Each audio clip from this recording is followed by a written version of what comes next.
Umrah.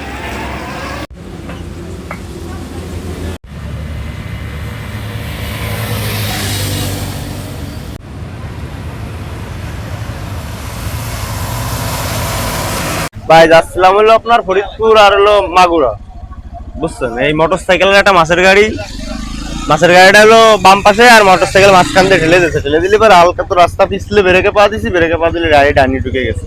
আর ডানি যখন গেছে কাঁচার পার যাওয়ার পর আর গাড়ি আমি কন্ট্রোল করতে পারিনি, গাড়ি এমনি ধরেন যে উল্টে না কোনো কেউ কিছু হয়নি। আমরা একটু ব্যথা পাইছি 5:30। এই এলাচ আপনার ট্রান্সপোর্টের মালামাল